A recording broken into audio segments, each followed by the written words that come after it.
I think you're all able to see the screen now. Okay. I'll just make it bigger, slightly font bigger. Okay. இப்போ உங்க கம்பெனியோட share capital table, அதாவது நீங்க invest பண்ணிருக்கீங்க கம்பெனில share capital table எப்படி இருக்கு அப்படின்னாக்க, ஃபவுண்டர் 1 2 ஃபவுண்டர்ஸ் இருக்கீங்க. ஃபவுண்டர் 1 வந்து 5000 ஷேர்ஸ் வச்சிருக்காரு. ஷேரோட price 10 rupees face value, 50,000 rupees invest பண்ணிருக்கீங்க. அது மாதிரி founder 2 mister X, mister X Y யார் வேணா, அகெயின் 5000 ஷேர்ஸ் வச்சிருக்கீங்க. அதோட பிரைஸ் வந்து face value 10 rupees. Total amount நீங்க இன்வெஸ்ட் பண்ணது 50,000. டோட்டல் நம்பர் ஆஃப் ஷேர்ஸ் கம்பெனியில் எவ்வளோ இருக்கும்னா 10,000 இருக்கும். டோட்டல் அமௌண்ட் நீங்க இன்வெஸ்ட் பண்ணது 1 lakh. உங்களோட இந்த ஃபவுண்டர் 1க்கும் ஃபவுண்டர் 2க்கும் எப்படி ஸ்டேக் இருக்குனாக்க, ஃபவுண்டர் 1க்கு 50%, ஃபவுண்டர் 2க்கு 50%. மோஸ்ட்லி பார்த்தீங்கன்னா ஸ்டாண்டர்டாக இந்த மாதிரி தான் எல்லா கேப் டேபிளும் இருக்கும் ஆரம்பத்தில். மேபி இதில் சில வேரியேஷன் வரலாம். ஃபார் எக்ஸாம்பிள் சில பேர் 7,000 வச்சிருக்கலாம், அப்புறம் இன்னொருத்தர் வந்து 3,000 வச்சிருக்கலாம். 7,000 இவர் வந்து 70,000 rupees இன்வெஸ்ட் பண்ணியிருக்கலாம். 70:30 இருக்கலாம் ஸ்டேக், ஆர் 50-50 இருக்கலாம், 60-10 இருக்கலாம். ஆர் சில கம்பெனியில் 3 பேர் இன்வெஸ்ட் பண்ணியிருக்கலாம், அவங்களுக்கும் வேரியேஷன் இருக்கலாம். இப்போ நீங்க வந்து ஃபண்ட் ரைஸ் பண்றீங்க. எவ்வளோ ஃபண்ட் ரைஸ் பண்றீங்க? சரி, தே வாண்ட் ஒரு 20 lakhs ரைஸ் பண்றீங்க ஒருத்தர். 20 lakhs ஃபண்டிங் போறீங்க. அப்போ வந்து இன்வெஸ்டர் அப்படின்னு வச்சு போனோம். சின்ன எக்ஸாம்பிள், இன்வெஸ்டர் 20 lakhs ரைஸ் பண்றீங்க. அப்போ அமௌண்ட் எவ்வளோ? 20 lakhs. 20 ஒரு ஷேரோட பிரைஸ் என்ன? 10 ரூபாய் வருது. அப்போ அவருக்கு எவ்வளோ ஷேர் இருக்கும்? 20,000 டிவைடட் பை 10, 2 lakh ஷேர்ஸ் இருக்கும். இப்போ பார்த்தீங்கன்னாக்கா என்ன ஆகுது? 20 lakhs நீங்க ரைஸ் பண்ணும்போது அவருக்கு வந்து 2 lakh ஷேர்ஸ் கொடுக்குறீங்க. 10 rupees தான் ஒரு ஷேர் பிரைஸ். அவரோட ஸ்டேக் 95% ஆயிடுது. அப்போ ஃபவுண்டர் 1க்கு 3%, ஃபவுண்டர் 2க்கு வந்து 1.4%, அண்ட் இன்வெஸ்டருக்கு 95%. அப்போ இது உங்க கம்பெனி இல்லை, it is some other company. அதுக்கு தான் நம்ம என்ன சொல்றோம்? வேல்யூவேஷன் அப்படின்னு ஒன்று போறோம். You go for valuation. 2 lakh shares கொடுத்தீங்கன்னா, 20 lakhs இன்வெஸ்ட் பண்ணீங்கன்னா எவ்வளோ பர்சன்டேஜ் கம்பெனி கொடுப்பீங்க? எவ்வளோ பர்சன்டேஜ் நீங்க டைல்யூட் பண்ண போறீங்க? அங்கதான் இந்த வேல்யூவேஷன்ங்கிற கான்செப்ட் வருது. வேல்யூவேஷன் பார்ப்போம். ஓகே, இப்போ உங்க valuation of the company 1 crore அப்படின்னு சொல்றீங்க, 100 lakhs.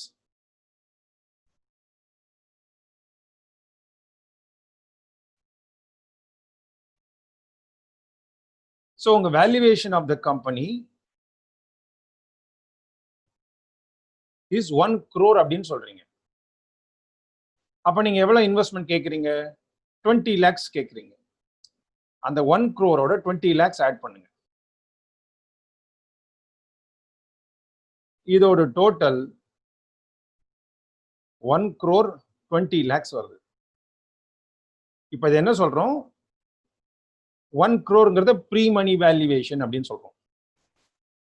இன்வெஸ்ட் பண்றதுக்கு முன்னாடி நீங்க என்ன சொல்றீங்க? கம்பெனியோட வேல்யூ 1 crore அப்படின்னு சொல்றோம். அப்புறம் எவ்வளவு இன்வெஸ்ட் பண்றாரு?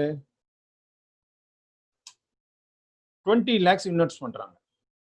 அப்ப அந்த 20 lakhs சேர்த்தா this is called post money investment of 1 crore 20 lakhs.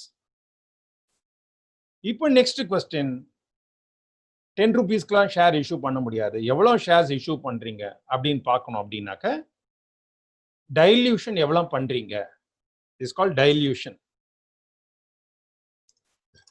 எவ்வளோ பர்சன்டேஜ் கொடுக்குறீங்க அப்படின்னாக்க 20 lakhs divided by 1 crore 20 lakhs into 100.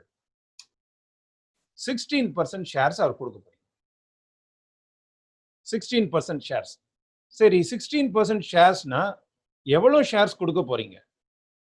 இப்போ அவருக்கு 16% கொடுக்கறதா இருந்தா ப்ரொமோட்டர்ஸ்க்கு எவ்வளோ ஆயிடும் shares? Is equal to 100 minus 16. ப்ரொமோட்டர்ஸ்க்கு 83% shares இருக்கணும். இது வரைக்கும் புரியும்னு நினைக்கிறேன். அதாவது 1 crore வேல்யூன்னு சொல்றீங்க, அவர் இன்வெஸ்ட்மெண்ட் 20 lakhs பண்றாரு. அப்போ வேல்யூவேஷன் பிளஸ் அவரோட இன்வெஸ்ட்மெண்ட் சேர்த்தா it is 1 crore 20 lakhs post money. அவருக்கு எவ்வளவு ஷேர்ஸ் டைல்யூட் பண்ண போறீங்க? 20 lakhs divided by 1 crore 20, 16%. அப்போ ப்ரொமோட்டர்ஸ்க்கு எவ்வளவு இருக்கு? 83%. தட் மீன்ஸ் 17% தான் நீங்க டைல்யூட் பண்ணிருக்கீங்க. பட் இங்க பாத்தீங்கன்னா நார்மலா ஃபேஸ் வேல்யூல இஷ்யூ பண்ணீங்கன்னா 95% டைல்யூட் ஆகும். பட் நீங்க வேல்யூவேஷன் பண்ணி இஷ்யூ பண்றதுனால 83% இஷ்யூ பண்றீங்க. இப்போ இன்வெஸ்டர்ஸ்க்கு எவ்வளவு ஷேர் கொடுக்க போறோம்? இப்போ பிரசன்ட் ஷேர்ஸ் எவ்வளவு இருக்கு? Present number of shares is equal to founders 7000 இருக்கு, ஒரு ஃபவுண்டர் 1ட்ட, ஃபவுண்டர் 2ட்ட 3000, 10,000 ஷேர்ஸ் இருக்கு. அப்போ இன்வெஸ்டர்ஸ்க்கு எவ்வளவு ஷேர்ஸ் கொடுக்கணும்? இன்வெஸ்டர் ஷேர்ஸ் வில் பி, இந்த 1000ங்கிறது 83% அர்த்தம்.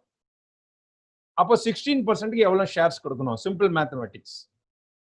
1000 shares become 83%.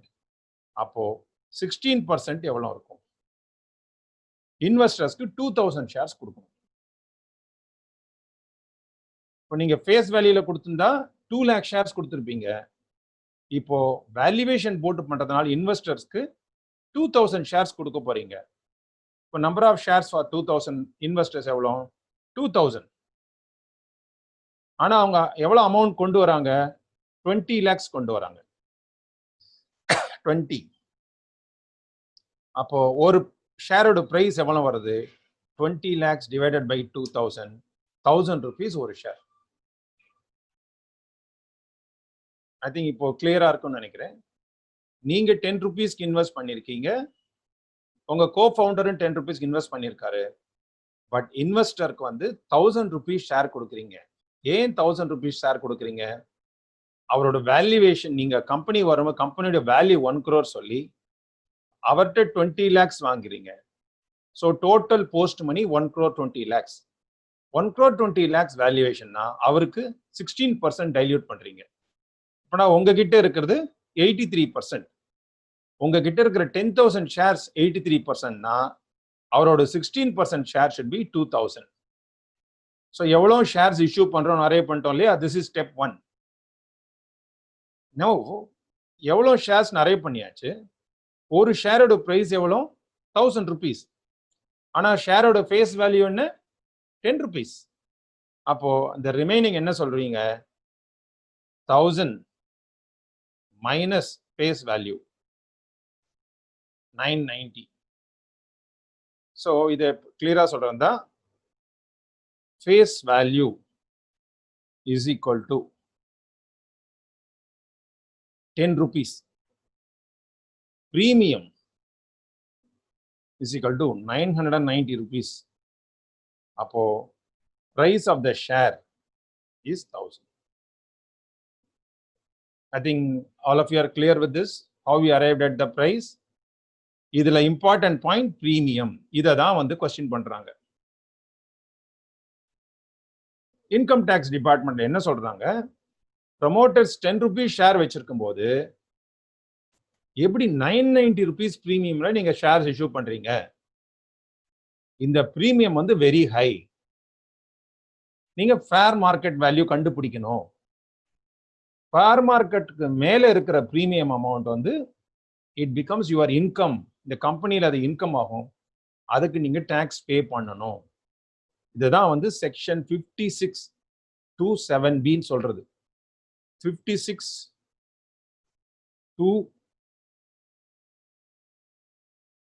7B of the income tax says excess of premium over fair market value is taxable. இதுதான் angel tax. Got the point? In this case, premium எவ்வளோ? 990. How did you arrive at 990? Price is equal to 1000. Face value is equal to 10. Premium is equal to 1000 minus 10, 990. So, எதனால இப்ப 990 premium போடுறோம்? Because valuation of the company is 1 crore. Suppose assuming valuation வந்து நீங்க 2 crores சொல்றீங்க. 200 lakhs. 2 crores னு போட்டீங்கன்னா உங்களுக்கு வந்து அதே 20 lakhs இன்வெஸ்ட் பண்றாரு. 2 crore 20 lakhs. Dilution 9%. ப்ரொமோட்டர்ஸ்க்கு 90% இருக்கும். ப்ரொமோட்டர் ஷேர் 10,000 இருக்கு. Investors shares will be 10,000 divided by 90 into 9. எவ்வளவு ஷேர்ஸ் கொடுக்க போறீங்க? 1000 ஷேர்ஸ் கொடுக்க போறீங்க இன்வெஸ்டர்ஸ்க்கு.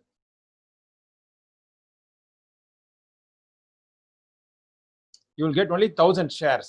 அப்போ price of the shares எவ்வளோ? 2000 rupees ஆகுது. அப்போ premium எவ்வளோ ஆகுது? 1990. So this is a valuation which is important. இந்த valuation கொடுக்கிறதுனால premium மாறுறது. Valuation ஒண்ணுமே இல்லைன்னு வச்சுக்கோங்களேன். இப்போ எவ்வளோ இன்வெஸ்ட் பண்ணியிருக்காங்க? 1 lakh இன்வெஸ்ட் பண்ணியிருக்காங்க ப்ரொமோட்டர்ஸ். வேல்யூவேஷன் 1 lakh போடுங்க. 1 lakh போட்டீங்கன்னா உங்களுக்கு ஃபேஸ் வேல்யூலே கொடுத்துறீங்க. You are issuing at face value. பிரீமியமே கிடையாது. ஓகே. வேல்யூவேஷன் இஸ் 1 crore போடும்போது 100. ப்ரொமோட்டர் இன்வெஸ்டர்ஸ்க்கு 2000 ஷேர் கொடுக்குறீங்க. பிரீமியம் 990. சப்போஸ் வேல்யூவேஷன் 2 crores னு போடுங்க. 200. அப்போ பிரீமியம் 1980. இந்த பிரீமியம் என்ன சொல்வார் அவரு income tax officer? Fair market value நீங்க 2 crores சொல்றீங்க, நான் அக்செப்ட் பண்ண மாட்டேன். ஃபேர் மார்க்கெட் வேல்யூ, ஏன்னா இது ரொம்ப early ஸ்டார்ட்-அப்பா இருக்கு, இன்னும் ரெவென்யூ ரொம்ப வர ஆரம்பிக்கல, அதனால ஃபேர் மார்க்கெட் வேல்யூ வந்து 1.5 lakhs 1.5 crore தான் சொல்லி இந்த பிரீமியத்தை எக்ஸஸ்னு சொல்லி அவர் சார்ஜ் பண்ணுவார். அவர் என்ன சொல்வாரு, நீங்க 2000 இஷ்யூ பண்ணிருக்கீங்க, 1500 தான் fair market value, so remaining 500 rupees is taxable அப்படின்னு சொல்லலாம். அவர் 2000 minus 1500 rupees is a excess premium, you have to pay tax on this. So இந்த செக்ஷன் எப்போ கொண்டு வந்தாங்கன்னா 2012ல கொண்டு வந்தாங்க. நிறைய கம்பெனிஸ்ல வந்து நிறைய பினாமி டிரான்சாக்ஷன் நடக்க ஆரம்பிச்சது. நிறைய கேஷ் எல்லாம் வந்து என்ன பண்ணாங்க, கம்பெனி உள்ள ஷேர் கேபிட்டல்லாம் கொண்டு வந்து ரூட் பண்ண ஆரம்பிச்சதுனால பிரீமியம் எக்ஸஸா இருந்ததுனாக்க அந்த எக்ஸஸ் வந்து டாக்ஸபிள் அப்படின்னு 2012ல கொண்டு வந்தது. 13, 14, 15, 16, 17ல ரொம்ப அதை பத்தி நிறைய வரல. பட் அந்த 18, 19ல எல்லா company start up company fund raise பண்ண போது எல்லாருக்குமே வந்து இன்கம் டேக்ஸ் டிபார்ட்மெண்ட்ல நோட்டீஸ் வந்தது, your premium is excessive, premium is excessive, so you have to pay angel tax அப்படின்ட்டு. நாங்க போய் எப்படி ஆர்கியூ பண்ணோம்னா, இந்த பிரீமியத்தை விட்டுடுங்க, வேல்யூவேஷனை பாருங்க. இந்த வேல்யூவேஷன் கொடுத்தா அவருக்கு 2000 ஷேர்ஸ் கொடுக்கணும், நான் 10 rupees கொடுக்க முடியுமா? முடியாது, ஏன்னா நான் டைல்யூட் ஆயிடுவேன். அதனால வேல்யூவேஷனை பேஸ் பண்ணி பண்றதுனால பிரீமியம்ங்கிறது ஒரு டெரிவேட்டிவ் நம்பர் தான், அதை பேஸ் பண்ணி நீங்க டாக்ஸ் போடக்கூடாது அப்படின்னு சொல்லி வி ஆர்கியூட். இந்த மாதிரி thousands ஆஃப் கேசஸ் வந்தவொடனே ஸ்டார்ட் அப் கம்பெனிஸ் எல்லாம் ஒன்னா போய் ரெப்ரசென்ட் பண்ணாங்க கவர்மெண்ட்ல. நான் வந்து 1 lakh போட்டு தான் கம்பெனி ஆரம்பிச்சிருக்கேன், இப்போ ஐ வாண்ட் மணி, நான் வந்து 1 crore 2 crore ரைஸ் பண்றேன், அப்போ ஆப்வியஸ்லி என்ன பண்ணணும், நான் பிரீமியத்தை தான் இஷ்யூ பண்ண முடியும். ப்ரீமியம்ல இஷ்யூ பண்ணி நீங்க டாக்ஸ் அப்படின்னு சொல்றீங்க. அப்புறம் எப்படி ஃபண்ட் ரைஸ் பண்றது? ஸ்டார்ட் அப்லாம் எப்படி சர்வை பண்ண முடியும்? அதனால இதுக்கு ஒரு எக்ஸம்ஷன் கொடுங்கன்னு சொன்னதுனால அப்போ கவர்மெண்ட்ல அனௌன்ஸ் பண்ணதுதான் ஏஞ்சல் டாக்ஸ் எக்ஸம்ஷன். அந்த ஏஞ்சல் டாக்ஸ் எக்ஸம்ஷன் எல்லா ஸ்டார்ட் அப்புக்கும் அப்ளிகபிள். நீங்க கரெக்டான ஃபார்ம்லாம் ஃபைல் பண்ணீங்கன்னா எல்லா ஸ்டார்ட் அப்புக்கும் அப்ளிகபிள். இப்போ அந்த ஏஞ்சல் டாக்ஸ் எக்ஸம்ஷன் பத்தி பார்க்கலாம், என்ன ப்ரொசீஜர் அப்படின்ட்டு. இப்போ I think you have understood what is angel tax. அதுக்கு தான் இந்த எக்ஸல் காமிச்சேன். எக்ஸல் கூட நான் I will share with Saurav, நீங்க கேட்டு வாங்கிக்கலாம். Excel can be very very helpful to understand. நீங்க இந்த நம்பர்ஸை மாத்திரம் மாத்தி மாத்தி பார்த்தாலே தெரிஞ்சிடும். 2 crores இருக்கு, 3 crores போட்டு பாருங்க. 3 crores போட்டீங்கன்னா பிரீமியம் 2,990. 4 crores 5 crores எதுனா போட்டு பார்க்கலாம். ஸோ இந்த பிரீமியத்தை தான் அசஸிங் ஆஃபீஸர், ஃபேர் வேல்யூ என்ன பொறுத்த வரைக்கும் 1,500 தான். நீங்க பிரீமியம் 2,990. ஸோ 1,500 வந்து எக்ஸஸா இருக்கு, அதுக்கு டாக்ஸ் கட்டுங்கன்னு சொன்னதுதான் angel tax. I hope you have understood this. Now will move on to start up India discussion on angel tax. Last class session 6, இது வந்து session 7, last class ஓட continuation startup India. என்ன குயிக்கா என்ன பார்த்தோங்கிறது குயிக்கா சொல்லிடுறேன். ரிஜிஸ்ட்ரேஷன் வித் ஸ்டார்ட்அப் இந்தியா என்னென்னலாம் cover பண்ண போறோம். Registration with startup India, eligibility for DPIIT recognition, for recognition as startup by DPIIT, income tax holiday benefit for the startup, exemption from angel tax, self certification for environmental labor laws. இதெல்லாம் benefits. The 1 2 3 income tax holiday, exemption, self certification. இது வந்து 3 benefit நான் சொல்லியிருக்கேன். இதை தவிர நிறைய benefits இருக்கு.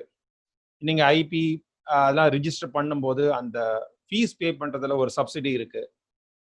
அதை உங்களுக்கு கைட் பண்ற ஒரு மென்டார், அவருக்கு ஃபீஸ் பே பண்ணா அதை வந்து ஸ்டார்ட் அப் இந்தியா ஸ்கீமே அதுவும் பே பண்ணும். அப்புறம் கம்பெனியை வைண்ட் அப் பண்ணோம்னா ஈஸி ப்ரொசீஜர் இருக்கு. பட் நம்ம மெயினா பார்க்கறது இந்த 3 பெனிஃபிட். இதுல இன்கம் டேக்ஸ் ஹாலிடே பெனிஃபிட்ங்கிறது லாஸ்ட் வீக் பார்த்துட்டோம்.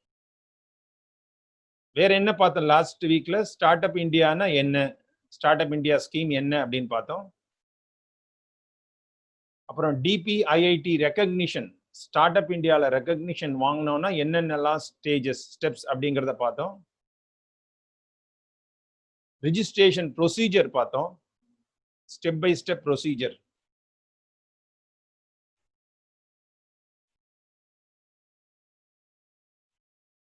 பிறகு application for start up recognition எப்படி அப்ளை பண்ணணும் அந்த ப்ரொசீஜரும் பார்த்தோம் நம்ம.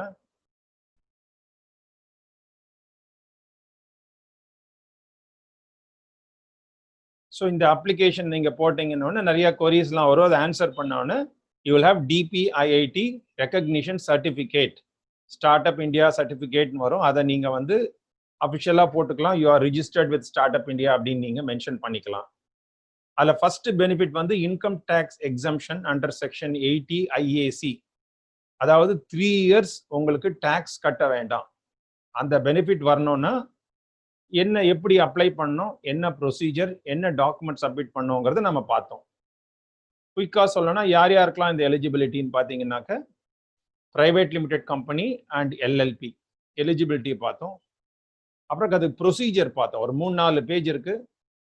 இது உங்க எல்லாருக்குமே சௌரவ் ஷேர் பண்ணிப்பாரு. பிச் டெக் நீங்க அப்ளை பண்ணணும், அப்லோட் பண்ணணும். ஸோ வேரியஸ் திங்ஸ் கொடுத்தீங்கன்னா தென் இதெல்லாம் போட்டு நீங்க அப்ளை பண்ணீங்கன்னாக்க you will get a income tax exemption certificate for 3 years. It is called inter ministerial certificate. இதுனா 3 consecutive yearsக்கு உங்களுக்கு வரும். ஃபர்ஸ்ட் 10 yearsல any 3 years you can claim income tax benefit. இப்போ ஃபர்ஸ்ட் இயர் ரிஜிஸ்டர் பண்றீங்க, ப்ராஃபிட் வருது, நீங்க அதை யூஸ் பண்ணணும் அவசியம் கிடையாது. செகண்ட் இயர் ப்ராஃபிட் வருது, யூஸ் பண்ணணும் அவசியம் கிடையாது. ஃபர்ஸ்ட் 2 years லாஸ் வருது, நீங்க அதை யூஸ் பண்ண வேண்டாம். Third, fourth, 5th year profit வருது, நீங்க கன்சிக்யூட்டிவா 3 years நீங்க யூஸ் பண்ணிக்கலாம் இந்த டாக்ஸ் ஹாலிடே. நெக்ஸ்ட் இதான் ஏஞ்சல் டாக்ஸ் எக்ஸம்ஷன் பத்தி பார்த்தோம். Exemption from section 56 of the income tax act 1961. After obtaining recognition from DPIIT, a startup may apply for angel tax exemption under Section 56 of the Income Tax Act 1961. So first வந்து நீங்க DPIIT recognition வாங்கணும். That is the first step. அந்த recognition வாங்கின பிறகுதான் இந்த angel tax exemption. Angel tax உங்களுக்கு எப்போ யூஸ்ஃபுல்லா இருக்கும்னாக்க, நீங்க வெளியில போய் ஈக்விட்டி ரைஸ் பண்றதா இருந்தா, நீங்க உங்க பணம் போட்டு ஃபேஸ் வேல்யூலே நீங்க பண்ணிக்கிறதா இருந்தா இந்த ஏஞ்சல் டேக்ஸ் எக்ஸம்ஷன் கிடையாது. But most of the start ups வந்து அவுட் சைடர்கிட்ட போய் இன்வெஸ்ட்மெண்ட் ரைஸ் பண்ணும்போது ஒரு பெரிய வேல்யூவேஷன் காமிச்சு நீங்க பண்ணும்போது ப்ரீமியம்ல வரும். அப்பதான் இந்த ஏஞ்சல் டேக்ஸோட ரெலவன்ஸ் உங்களுக்கு, இல்லைன்னா கிடையாது. பட் இன்னைக்கு மோஸ்ட் ஆஃப் த கம்பெனிஸ்க்கு இந்த ஏஞ்சல் டேக்ஸ் ரெலவன்ஸ் இருக்கு. பிகாஸ் எல்லா சைட்ல இருந்தும் ஈக்விட்டி வந்துட்டு இருக்கு உங்களுக்கு. Angel tax is a term used to refer to the income tax payable on capital raised by unlisted companies via issue of shares where the share price is seen in excess of the fair market value of the shares sold. Excess realization is treated as income and taxed accordingly. இப்போ நான் சொன்னேன் இல்லையா, 10 rupees face value இருக்கு, நீங்க ஷேர்ஸை வந்து 1000 rupeesக்கு issue பண்றீங்கன்னா 990 rupees is a premium. அந்த 990 எந்த அளவுக்கு ஃபேர் மார்க்கெட் வேல்யூவோட அதிகமா இருக்கோ அதுக்கு பே பண்றதுதான் ஏஞ்சல் டேக்ஸ். இந்த எக்ஸம்ஷன் வரணும் அப்படின்னா என்ன எலிஜிபிலிட்டி உங்களுக்கு இந்த exemption கிடைக்கணும்னாக்க, the entity should be DPIIT recognized startup. First step, startup நீங்க recognize பண்ணணும். Second, யார் வேணா ஸ்டார்ட் ரெகக்னிஷன் பண்ணா ஏஞ்சல் டேக்ஸ் எக்ஸம்ஷன் கிடைச்சிருமான்னா கிடைக்காது. உங்களுடைய share capital including premium should not be more than 25 crores. 25 crores is a big amount. Okay. So initially 2 crores, 5 crores, 10 crores தான் rice பண்ண போறீங்க ஒரு ஸ்டார்ட் அப்ல. பட் 25 crores வந்துருது அப்படின்னா இந்த ஏஞ்சல் டேக்ஸ் எக்ஸம்ஷன் கிடையாது. In computing the aggregate amount of paid up share capital, the amount of paid up share capital and the share premium 25 crores rupees in respect of share issued to the following person shall not be included. அதாவது என்ன சொல்றாங்க, 25 crores தான் share capital போலாம். ஆனா அந்த 25 crores நீங்க capital calculate பண்ணும்போது நீங்க ஏதாவது நான் ரெசிடென்ட்க்கு இஷ்யூ பண்ணிருந்தீங்கன்னா அதை கணக்குல எடுத்துக்காதீங்க. ஃபார் எக்ஸாம்பிள் 30 crore இஷ்யூ பண்ணிருக்கீங்க, அதுல 5 crore நான் ரெசிடென்ட்னா still you are with 25 crores. ஒரு venture capital company or venture capital fund அதுலேருந்து பணம் வந்தாலும் நீங்க அதை கன்சிடர் பண்ண வேண்டாம். இது வந்து ஏஞ்சல் இண்டிவிஜுவல் ரெசிடென்ட் இந்தியன் இன்வெஸ்டர்ஸ்டேந்து வருதான் அது இந்த 25 crores. Consideration received by such startup for shares issued or proposed to be issued to a specified company shall also be exempt and shall not be included in computing the aggregate amount of paid up share capital and share premium of 25 crores. இந்த 25 crores நீங்க calculate பண்றதுல ரெண்டு இது எடுத்துக்க மாட்டாங்கன்னு சொன்னேன். ஒன்னு, நீங்க நான் ரெசிடென்ட் வருது அதை கணக்கில் எடுத்துக்க கூடாது. வெஞ்சர் கேபிட்டல் கம்பெனிலேருந்து வரதையும் எடுத்துக்க வேண்டாம். அதே மாதிரி சில கம்பெனிஸ் இருக்கு, லிஸ்டட் கம்பெனிஸ், கார்பரேட் கம்பெனிஸ், அவங்க இன்வெஸ்ட் பண்ணாலும் என்ன மாதிரி companies, net worth on the last date of financial year proceeding exceeds 100 crores. 100 crores மேல ஒரு கம்பெனி இருக்கு நெட் ஒர்த், அவங்க இன்வெஸ்ட் பண்ணா அதுவும் கணக்குல எடுத்துக்க வேண்டாம். டேர்ன் ஓவர் வந்து 250 crores மேல இருக்கிற ஒரு கம்பெனி உங்க கம்பெனியில் இன்வெஸ்ட் பண்ணா அதையும் கணக்குல எடுத்துக்க வேண்டாம்.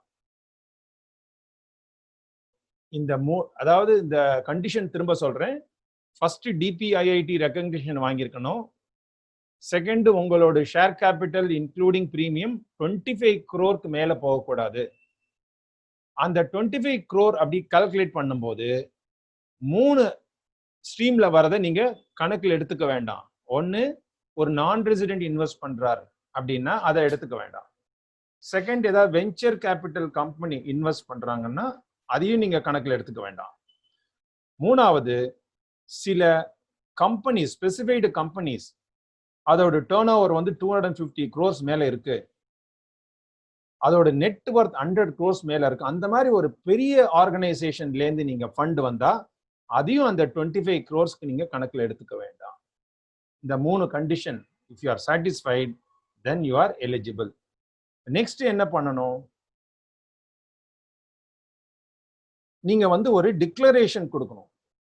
இந்த DPIIT-ல ஒரு ஃபார்ம் ஃபைல் பண்ணணும், ஃபார்ம் 2.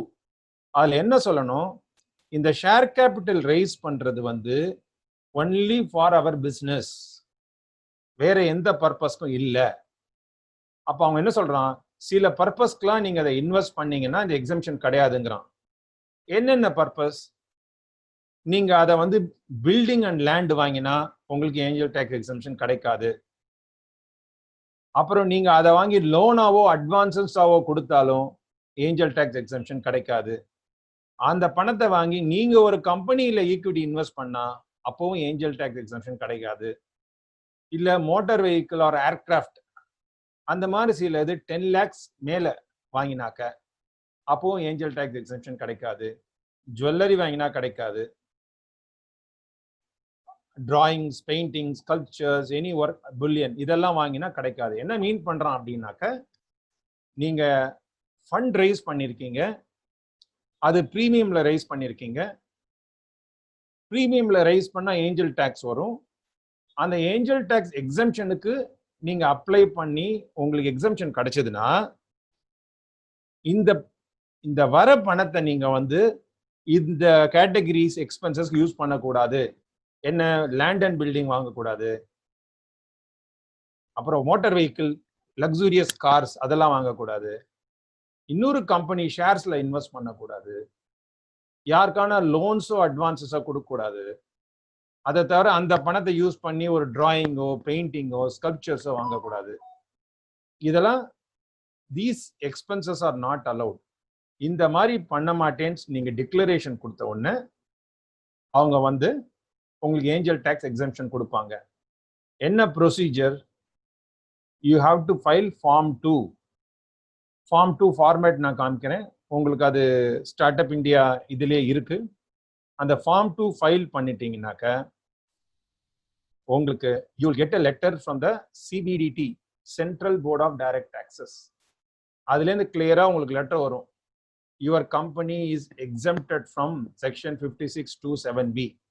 தட் மீன்ஸ் நீங்க தைரியமா போய் ஃபண்ட் ரைஸ் பண்ணலாம், என்ன வேல்யூவேஷன் அக்செப்டபிளா இருந்தாலும் அந்த வேல்யூவேஷனுக்கு நீங்க ஷேர்ஸ் ரைஸ் பண்ணலாம், என்ன ப்ரீமியம் இருந்தாலும் you don't have to worry about it. இதுதான் major advantage of start up India. So இது வரைக்கும் 2 அட்வான்டேஜ் பார்த்தோம். ஃபர்ஸ்ட் அட்வான்டேஜ் என்ன, 3 years tax holiday. That's a very good benefit. ஏன்னா ப்ராஃபிட் பண்ணிட்டு அதுக்கு நீங்க டேக்ஸ் பே பண்றதுக்கு பதிலா ப்ராஃபிட் பண்ணிட்டு அந்த டேக்ஸ் போர்ஷன் நீங்க பிசினஸ்க்கு யூஸ் பண்றதுக்காக first advantage. Start ups encourage பண்றதுக்காக அது கொடுத்துருக்காங்க. Second, angel tax exemption. ஒரு ஸ்டார்ட் அப் போட அடித்தளத்தையே இது வந்து தகர்க்கிற மாதிரி இருந்தது.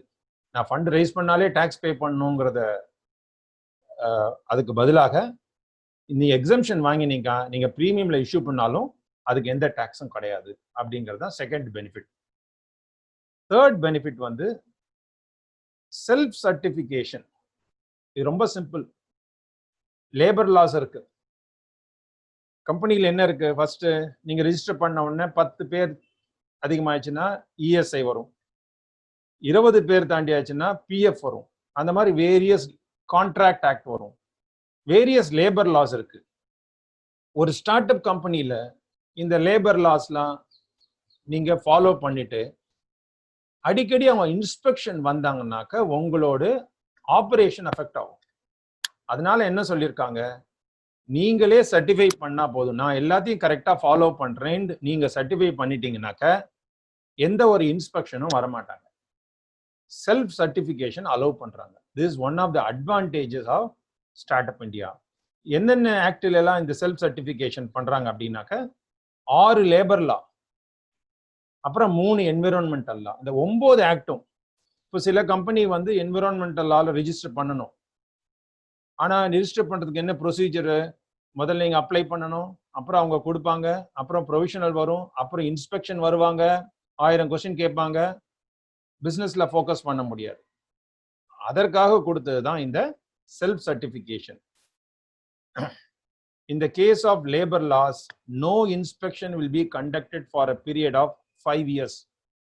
Startups may be inspected only on receipt of credible and verifiable complaint of violation filed in writing and approved by at least one level senior to the inspecting officer. Just like that, inspection வரமாட்டாங்க. எப்போ வருவாங்கன்னா யாராவது போய் complaint கொடுத்தாதான், ரைட்டிங்ல கொடுத்து inspector லெவல்ல complaint போனாதான் inspection வருவாங்க. Otherwise there won't be any inspection for 5 years. என்னென்ன ஆக்டுக்கு? ஃபர்ஸ்ட் ஆக்ட் வந்து the building and other construction workers Regulation of Employment and Conditions of Service Act 1996. இது first act.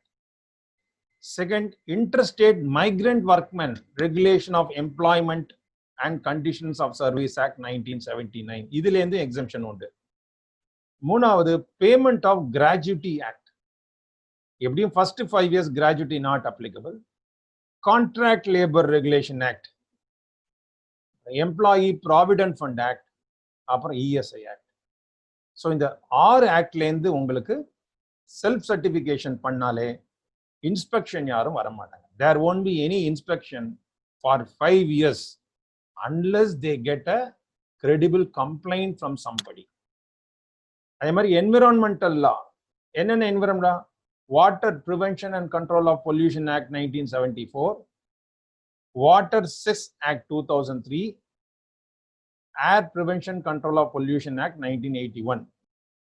நீங்க கேட்டரிங் மாதிரி எனி மேனுஃபேக்சரிங் மாதிரி பண்ணும்போதெல்லாம் இந்த 3 ஆக்ட்ல நீங்க வந்து லைசன்ஸ் வாங்கணும். ஸோ நீங்களே செல்ஃப் சர்டிஃபை பண்ணிட்டா போதும். இதெல்லாம் நான் ஃபாலோ பண்றேன், கடைபிடிக்கிறேன் அப்படின்னு சர்டிஃபை பண்ணிட்டீங்கன்னா இதுக்கும் உங்களுக்கு ஃபர்ஸ்ட் 5 இயர்ஸ்க்கு எந்த ஒரு இன்ஸ்பெக்ஷனும் இருக்காது. இது எப்படி நீங்க ரெஜிஸ்டர் பண்ணணும் அப்படின்னாக்க, the startup can register at the Shram Suvidha portal of the Ministry of Labor and Employment. So Ministry of Labor and Employment poningna, you can see this portal, Shram Suvidha portal. Log in into the portal. Inna steps, portal la log in pannunga. Click the link. Is any of your established a startup? Then the question. Appo startup na enna? DPIIT la recognition vaangirukano. அதான் startup recognition. Then follow the instructions given. இதை பண்ணீங்கன்னா yours is registered with this labour law compliances also. Self certification பண்ணிட்டீங்கன்னா next 5 இயர்ஸ்க்கு there won't be any inspection. So இது வரைக்கும் 3 benefits பார்த்தோம். First benefit 3 years income tax holiday. Second benefit exemption from angel tax பார்த்தோம். அதில் angel டேக்ஸ்னா என்ன அப்படின்னு ஒரு எக்ஸல் ஷீட் போட்டு உங்களுக்கு எக்ஸ்பிளைன் பண்ணேன். What is angel tax, what is face value, what is premium. அந்த எக்ஸல் ஷீட்டும் ஷேர் பண்ணிக்கிறேன் உங்கள் ரெஃபரன்ஸ்க்கு. மூணாவது, இந்த லேபர் லாஸ்லேருந்து அண்ட் என்விரான்மெண்ட் லாஸ்லேருந்து செல்ஃப் சர்டிஃபை பண்ணால் போதும்னு இருக்கு. அடுத்த பெனிஃபிட் என்னன்னாக்கா, இப்போ ஸ்டார்ட் அப் அப்படின்னாலே பேட்டன்ட் அண்ட் ஐபிஆர் அப்ளிகேஷன் வரும். Technology paste or any company உங்களுக்குன்னு ஒரு ஐபி, ஒரு பேட்டன்ட் ரெஜிஸ்டர் பண்ணோம்னாக்க அதுலேயும் சில பெனிஃபிட் இருக்கு. என்ன பெனிஃபிட் இருக்கு? ஃபர்ஸ்ட் எலிஜிபிலிட்டி என்ன? DPIIT recognise start up. That is first one. எப்படி ரெகக்னைஸ் பண்ணோம் அதுவும் உங்களுக்கு எக்ஸ்பிளைன் பண்ணியாச்சு. அப்ஜெக்டிவ் என்ன? Objective is to reduce the cost and time taken for start up to acquire a patent, making it financially viable for them to protect their innovations and encouraging them to innovate further. Startup India recognition வந்தது காரணமே என்னன்னா, it is encouraging innovative business models. அப்போ இன்னோவேட்டிவா நீங்க ஒன்று பண்றீங்க, அதை யார் வேணா காப்பி அடிச்சிடலாம் இல்லையா? ஸோ இந்த ஸ்டார்ட் அப்ல எது ரொம்ப இம்பார்ட்டன்ட்? உங்களோட பேட்டன்ட், அந்த இன்டெலெக்சுவல் ப்ராப்பர்ட்டி, இதுதான் உங்களோட அசெட். நீங்க நல்லா யோசிச்சு இன்னோவேட்டிவா ஒரு மாடல் கண்டுபிடிச்சு ஒரு டெக்னாலஜி ப்ராடக்ட் டெவலப் பண்ணியிருக்கலாம். Something you have done. அதுக்கு ஒரு பேட்டன்ட் ஐபிஆர் போடுறதுனா அதெல்லாம் ரொம்ப டைம் ஆகும். But if you are registered with start up India, உங்களுக்கு இந்த அப்ளிகேஷன் ஃபாஸ்ட் ட்ராக் பேசிஸ்ல வரும். என்னென்ன பெனிஃபிட் இதுல இருக்கு? Patent application filed by start up shall be fast tracked for examination so that their value can be realized sooner. இல்லை நீங்கள் கியூவில் போனால் டைம் ஆகலாம், 2 years ஆகலாம், 3 years ஆகலாம். பட் ஸ்டார்ட் அப் இந்தியாவில் ரெஜிஸ்டர் பண்ணீங்கன்னா ஃபாஸ்ட் ட்ராக்ல அதை கொடுப்போம். For effective implementation of the scheme, a panel of facilitators shall be empaneled by Controller General of Patents, Design and Trademarks. அவங்களே ஒரு பேனல் வச்சிருக்காங்க, நீங்க அவங்கள அப்ரோச் பண்ணலாம். Who shall also regulate their conduct and functions. Facilitators will be responsible for providing general advisory on different intellectual property as well as information on protecting and promoting intellectual property in other countries.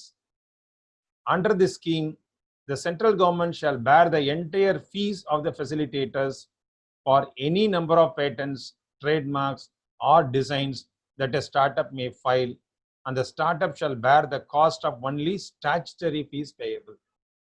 அதாவது நீங்க ஒரு patent file பண்ணணும் அப்படின்னாக்க அதுக்கு you need some help. Start up India ஸ்கீம்ல அவங்களே they have an panel of facilitators. நீங்க அவங்களை அப்ரோச் பண்ணீங்கன்னா they will guide you step by step. இந்த பேட்டன்ட் எப்படி நீங்க ரைட் அப் எப்படி பண்ணணும், எப்படி நீங்க அதை டிசைன் பண்ணி அப்ளிகேஷன் போடணும், entire thing they will help. அவங்களுக்கான ஃபீஸையும் government will pay.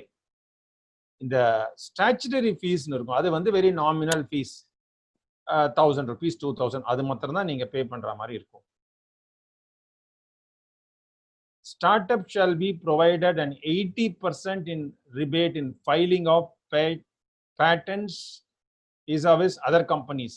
This will help them bear cost in the crucial formative years.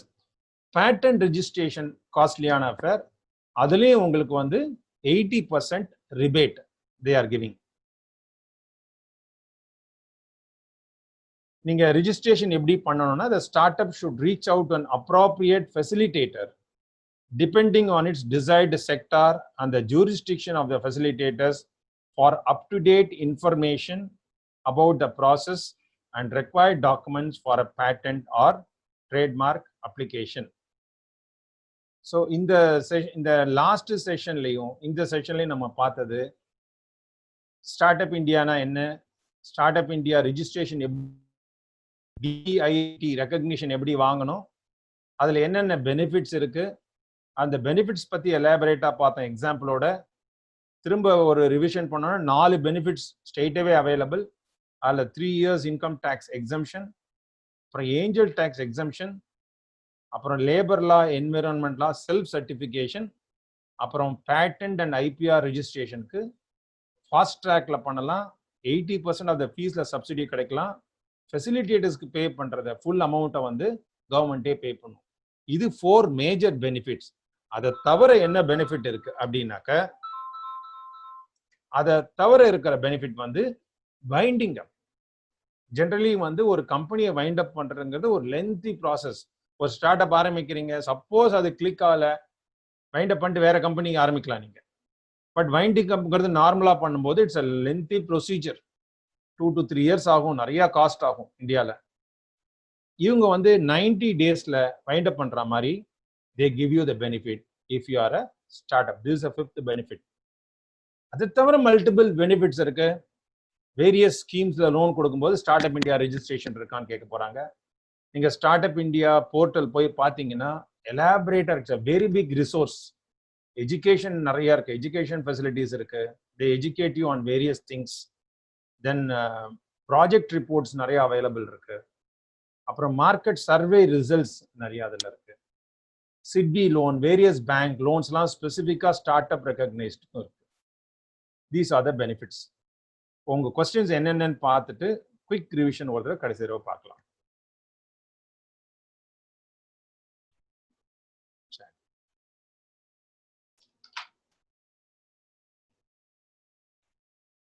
Thank you, sir. Kindly share, please. Okay, அது be shared. English, please. So again and again, it will be a combination of English and Tamil. Our earlier sessions available online. Saurav will explain about it. We are uploading all the documents. நீங்க session attend பண்றத விட இந்த word ஃபைல்ல வந்து எலாபரேட்டா இருக்கு. You can go through the word file. Saurav வந்து already ஒரு கூகுள் டிரைவ் கிரியேட் பண்ணி டை சென்னை எல்லா பார்ட்டிசிபென்ட்ஸ்க்கும் அதை ஷேர் பண்ணியிருக்கோம். சில பேரால் ஆக்சஸ் பண்ண முடியல. பட் இன்னொரு 1 வீக்ல டை சென்னை வெப்சைட்ல டை எசென்ஷியல்ஸோட எல்லா PDF டாக்குமெண்ட்ஸும் அப்லோட் பண்ணுவாங்க. You can go through that. Can we get this document, sir? Yes. We request you to share this PDF, sir. Yes, answered. Very useful topic, answered. Very useful info and beautiful presentation, sir. Please share the documents or ask Mr. Saurav to email this document to our mail ID, sir. Please, as this is really useful, we will do it. We will be emailing to everybody. I like to get a copy of similar recently broadcasted topics. So once again, all the topics PDF format will be uploaded in Thai website. So in the class முடிஞ்சவன Saurav details கொடுப்பாரு, அதை note பண்ணிக்கோங்க. I want all of you to get it because that is the objective. It should help all of you. In fact, நாங்க இந்த tie எசென்ஷியலோட background என்ன சொன்னோம் அப்படின்னாக்க, சில பேர் வருவாங்க வீக் டேஸ்ல இருக்கு, சில பேர் எல்லா செஷனுக்கு வருவாங்க. இது அப்ஜெக்டிவ் என்னன்னா, we have 25 years of experience in this space. So ஒரு start up, we call it as a pre-KG to PhD. ஒரு ஸ்டார்ட் அப் ஆரம்பிக்கிறதுலேருந்து கடைசியில் ஃபண்ட் ரைஸ் பண்ணி ஸ்கேல் அப் அந்த அளவுக்கு கவர் பண்ண போகிறோம். Monthly 2 sessions. So if you regularly attend there will be lot of value addition for you. And நாங்கள் teach பண்ணுற மெத்தடும் வந்து ஸ்டெப் பை ஸ்டெப் நிறையா தடவை ரிப்பீட் பண்ணி ரிவைஸ் பண்ணி ஹேண்ட் ஹோல்ட் பண்ணிட்டு போவோம். இன் பிட்வீன் இந்த ப்ராசஸ் உங்களுக்கு ஏதாவது டவுட் இருந்தாலும் நீங்கள் ஒவ்வொரு செஷன்லையும் கேட்கலாம், அதையும் ஆன்சர் பண்ணுவோம். May request the recording of previous sessions. Okay. What is gratuity? Please explain. I will come to that. How do we determine fair market value of the share price? Okay. So gratuity in கேள்வி கேட்டதுனா அது பதில் சொல்றேன். இப்போ நிறைய labour related loss இருக்குன்னு சொன்னேன் இல்லையா, provident fund, ESI. அது மாதிரி கிராஜுட்டி அப்படிங்கிறது மினிமம் ஒருத்தர் ஒரு கம்பெனியில் 5 வருஷம் வேலை பண்ணாருனாக்க, அதுக்கப்புறம் அவர் ரிசைன் பண்ணிட்டு போனாக்க அவருக்கு பே பண்ற ஒரு லம்சம் அமௌண்ட் தான் கிராஜுட்டி. அது எப்படி கால்குலேட் பண்ணுவாங்கனாக்க, number of year of service எடுத்துப்பாங்க. அந்த நம்பர் ஆஃப் இயர்ஸ்ல ஒரு பர்டிகுலர் நம்பர் ஆஃப் டேஸ், 1 இயருக்கு 30 டேஸ் சேலரிய 5 இயர்ஸ்க்கு சேர்த்து கொடுக்கறது தான் கிராஜுட்டி. இப்போ ஃபர்ஸ்ட் இயர் செகண்ட் இயர்ல அது யாரும் பண்ண மாட்டாங்க. 5 வருஷம் ஓல்டு கம்பெனி தான் ஜெனரலா ஃபாலோ பண்றாங்க. அதுக்கு ஒரு தனி ஆக்ட் இருக்கு, it's called payment of gratuity act. இந்த டை எசென்ஷியல்ஸ்ல இப்போ நாங்கள் இது வரைக்கும் பார்த்தது வந்து various forms of organizations, various forms எப்படி ரிஜிஸ்டர் பண்றதுன்னு பார்த்தோம். அப்புறம் ஸ்டார்ட் அப் இந்தியா ரெஜிஸ்ட்ரேஷன் பார்க்க போறோம். நெக்ஸ்ட் செஷன்ல MSME ரெஜிஸ்ட்ரேஷன் பார்க்க போறோம். அதுக்கப்புறமா என்னென்ன applicable labour loss, provident fund, ESI, gratuity அதெல்லாம் அதில் கவர் பண்ண போகிறோம். ஒவ்வொரு செஷன்லையும் 2 சப்ஜெக்ட் எடுத்து ஹேண்டில் பண்ண போகிறோம்.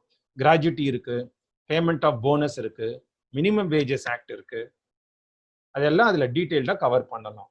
Jawahar. Okay. How do we determine fair market value of the share price? Fair market value எப்படி டிட்டர் பண்றது அப்படின்னாக்க மல்டிபிள் மெத்தட்ஸ் இருக்கு. ஓகே. ஜெனரலா வேல்யூவேஷன் அப்படின்னு வரும்போது ஃபேர் மார்க்கெட் வேல்யூனா, இந்த ஸ்டார்ட் அப் கம்பெனிஸ்ல பாத்தீங்கன்னா புக்கில் வந்து பெரிய வேல்யூ இருக்காது. நீங்க ஒரு 10 lakhs இன்வெஸ்ட் பண்ணியிருப்பீங்க, பெருசா ஒன்றும் ப்ராஃபிட் பண்ணியிருக்க மாட்டீங்க. அதனால புக்கு பிரகாரம் பார்த்தா 10 ரூபாய் ஷேர் வந்து 5 ரூபாய் கூட இருக்கலாம், இல்லை 20 ரூபாய் இருக்கலாம். ஆனா வேல்யூவேஷன் வரும்போது ஃபியூச்சர்ல என்ன நீங்க பண்ண போறீங்க அதுக்கு பிரைஸ் கொடுக்கறது தான் வேல்யூவேஷன் பேர். அப்பதான் என்ன சொல்றாங்க, இந்த ஷேரோட பிரைஸ் என்ன அப்படிங்கிறதுக்கு நிறைய மெத்தட்ஸ் இருக்கு. How to find out the fair market value of the shares? Multiple மெத்தட்ஸ்ல ஒரு மெத்தட் வந்து டிஸ்கவுண்டட் கேஷ் ஃப்ளோ மெத்தட். அதான் மோஸ்ட் காமன் மெத்தட். அதை எப்படி பண்ணுவாங்க அப்படின்னாக்க, நெக்ஸ்ட் 5 இயர்ஸ்க்கு ப்ரொஜெக்ஷன்ஸ் போட்டு எக்ஸ்பென்சஸும் போட்டு அதுல எவ்வளவு கேஷ் வருதுன்னு பார்த்து அதை டிஸ்கவுண்ட் பண்ணி இன்னைக்கு என்ன வேல்யூ, அதான் share value, fair market value. இன்னைக்கு ஃபேஸ் வேல்யூ 10 ரூபாய் இருக்கு, ஆனா நெக்ஸ்ட் 5 இயர்ஸ்ல கம்பெனில வந்து 1 crore ப்ராஃபிட் வரப்போகுது. அந்த 1 crore இன்னி வேல்யூல டிஸ்கவுண்ட் பண்ணிட்டு, அந்த டிஸ்கவுண்ட் எதுக்கு பண்றாங்கன்னா ரிஸ்க் இருக்கு, அந்த ரிஸ்க்குக்காக டிஸ்கவுண்ட் பண்ணலாம். பிரைஸ் இன்க்ரீஸ் ஆகுது, அதுக்காகவும் டிஸ்கவுண்ட் பண்ணலாம். டிஸ்கவுண்ட் பண்ணி அந்த 1 crore இன்னைக்கு டிஸ்கவுண்ட் பண்ணா 50 lakhs வருது. 50 lakhs மொத்த ஷேர்ஸ் எவ்வளவு இருக்கு? 1000 ஷேர்ஸ் இருக்கு. So 50 lakhs divided by 1000. So ஒரு ஷேர் வேல்யூ 5,000 rupees அப்படின்னு அரைவ் பண்றது தான் fair market value. Multiple methods, most popular is discounted cash flow method.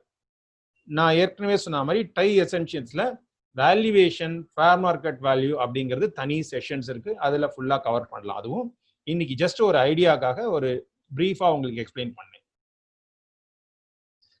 Next question, is it possible for partnership firm to use income tax exemption? Income tax எக்ஸம்ஷன்ல மாத்திரம் ஸ்பெசிஃபிக்கா என்ன சொல்லியிருக்கான் அப்படின்னாக்கா, it should be a private limited company or LLP. Partnership ஃபார்முக்கு இந்த 3 years income tax exemption கிடையாது. Okay, அதனால you have to make it as a private limited company. Next, if registered in Startup India, is there not any need to file any application with Labor Environment Department? அவங்க என்ன சொல்றாங்க, நீங்க application file பண்ணலாம், இன்ஸ்பெக்ஷன்லாம் வர மாட்டாங்க.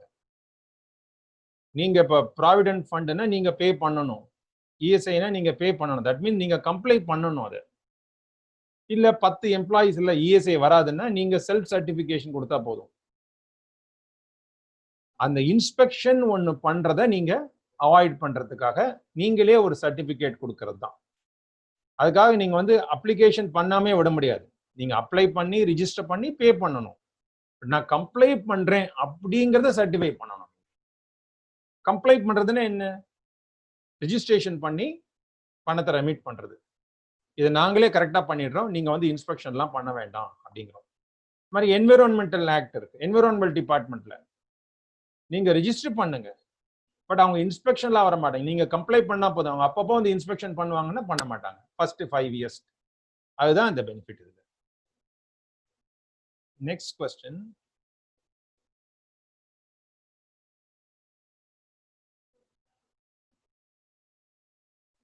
this patent and IPR application is meant for tech companies alone, or the companies with the peculiar business model, or the companies with a peculiar business model?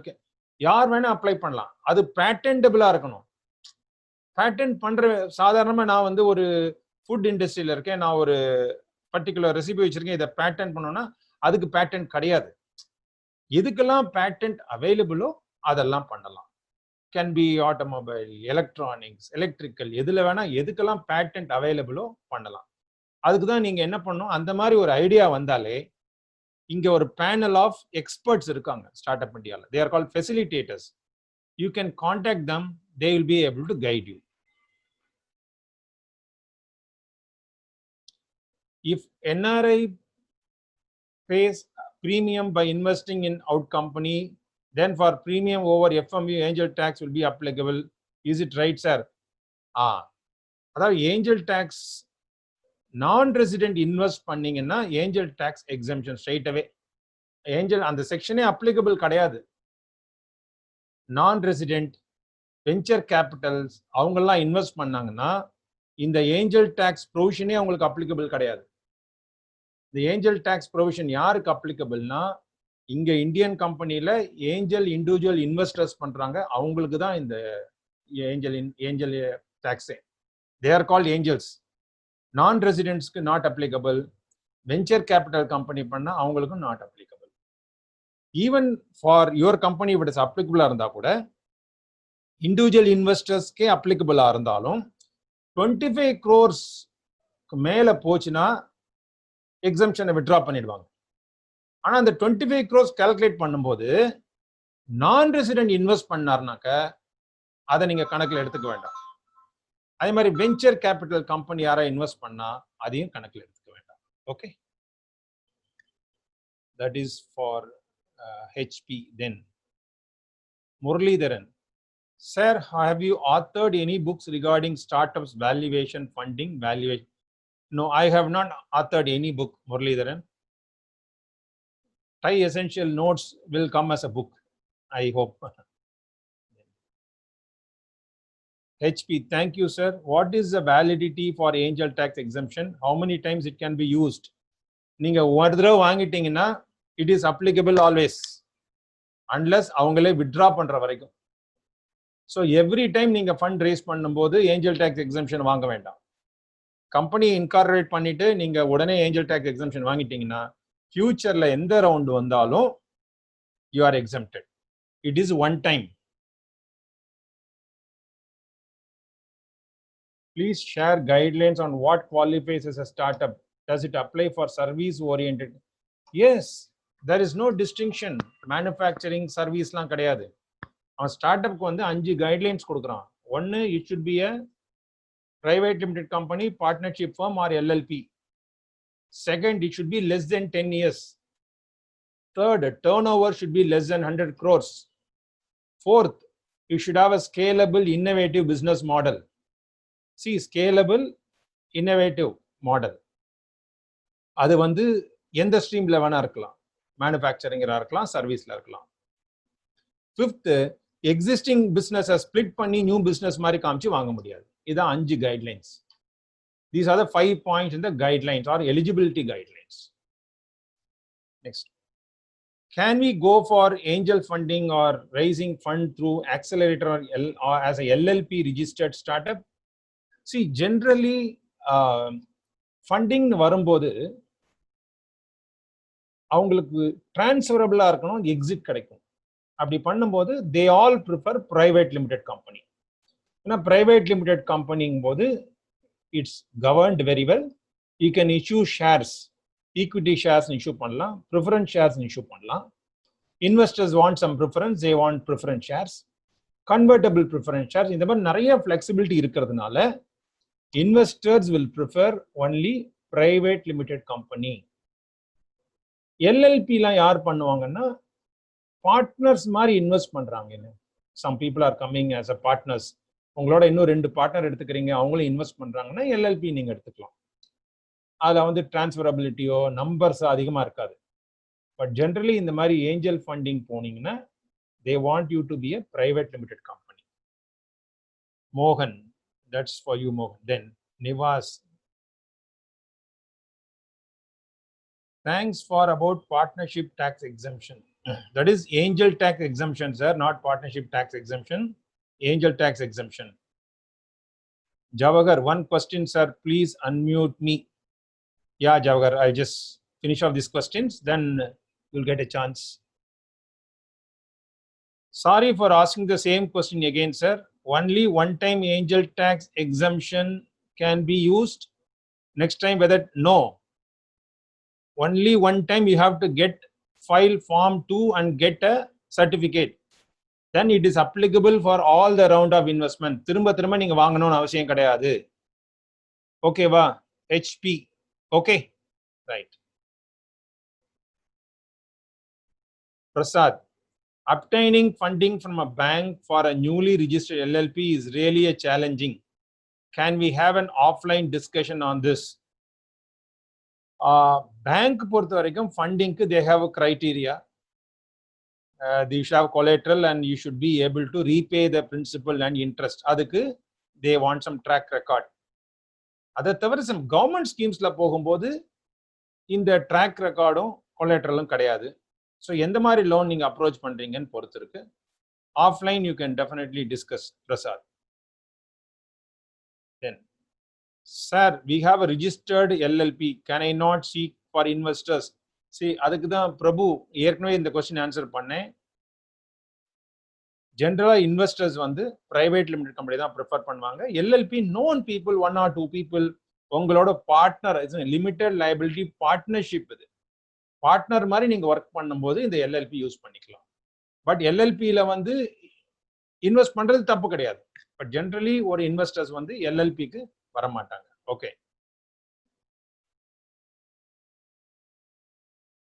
Sir, we have registered. Then please share contacts to reach you, dear participants. Saurav சொல்லிருக்காரு, use the following link to view the documents used in the previous sessions. Please go through this. And இந்த notes நீங்க படிக்கும்போது உங்களுக்கு ஏதாவது doubt இருக்கு, நீங்க ஏதாவது பாயிண்ட்ஸை கிளாரிஃபை பண்ணணும்னு நினைச்சீங்கன்னாக்க எனக்கு ஒரு இமெயில் அனுப்புங்க. I will be able to answer so that I don't miss. ஏதாவது கால் ப்ரெசன்டேஷன்ல இருப்பேன், அப்புறம் காலை ரிட்டர்ன் பண்ணாமல் போயிடுவேன். அதனால I would suggest you send a detailed email. I am happy to clarify everything whatever I know. Even if I do not know, I will try to discuss with some of my colleagues and try to give some solution for this.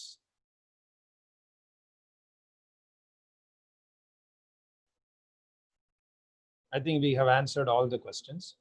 Now, somebody asked for a unmuting. Saurav, somebody wanted a Jawahar, right? Yeah. Sir, good evening, yeah. Sir. Good evening, Jawahar. Yeah. Solunga Jawahar. How are you, sir? நல்லா இருக்கீங்களா? Fine, thank you. Yeah. Sir, என்னோட question வந்து நான் இப்போ வந்து ஒரு company start பண்ணிட்டேன். year 1. Okay. So I am not making profits in year 1, year 2, year 3. Okay. Seri. Okay.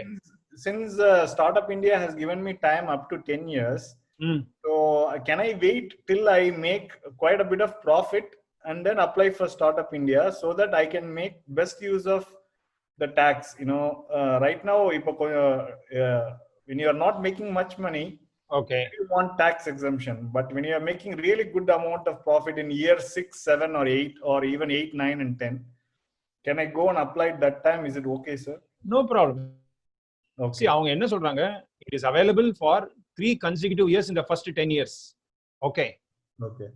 Second வந்து startup Indiaவே 10 years மேல போச்சுனா you are not eligible to be a startup.